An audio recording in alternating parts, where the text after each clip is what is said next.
Nous disons non à la violence dans les assemblées et surtout non à la manipulation.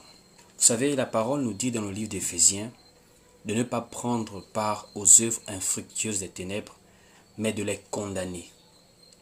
Alors, vous le savez très bien, qu'en réalité, nous sommes tous des êtres humains faits de chair. La faiblesse est le partage de tout homme.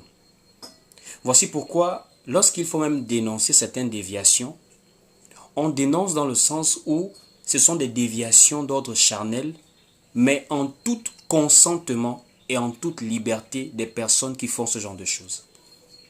Ça veut dire, si c'est arrivé qu'un frère, qui soit conducteur, qui soit frère simple dans une assemblée, a eu une déviation d'ordre charnel, en l'occurrence de tomber dans ce qu'on appelle communément l'impudicité, des actes d'ordre sexuel qui ne respectent pas le cadre de la parole de Dieu, alors au moins il faudrait que cela soit consenti entre deux personnes adultes.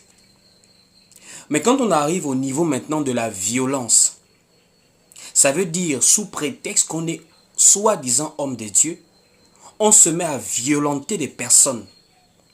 Je ne sais pas la couverture biblique qui peut amener quelqu'un à faire accepter ça aux gens si ce n'est de la manipulation et de la sorcellerie. Voici pourquoi je dis, si cela est consenti, que les gens dans les assemblées soient mis sous discipline. Même l'apôtre Paul pouvait dire, ôtez le méchant du milieu de vous. Lorsque quelqu'un se comporte mal, il faut qu'il soit sanctionné selon la doctrine. Mais au moins, il n'est pas dans le cadre d'un délit.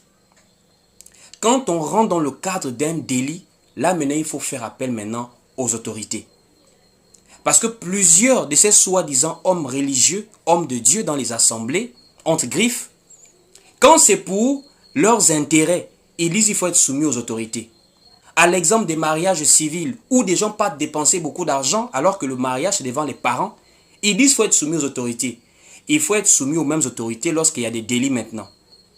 Lorsqu'il y a maintenant de la violence en milieu chrétien, ou encore dans les assemblées. Et on va lire un passage, le livre de Romains chapitre 13, dès le verset 1er. Il est écrit ici dans Romains 13, verset 1er, que toute personne soit soumise aux autorités supérieures, car il n'y a point d'autorité qui ne vienne de Dieu. Et les autorités qui existent ont été instituées de Dieu. C'est pourquoi celui qui s'oppose à l'autorité résiste à l'ordre que Dieu a établi. Et ceux qui résistent ôteront une condamnation sur eux-mêmes. Ce n'est pas pour une bonne action, c'est pour une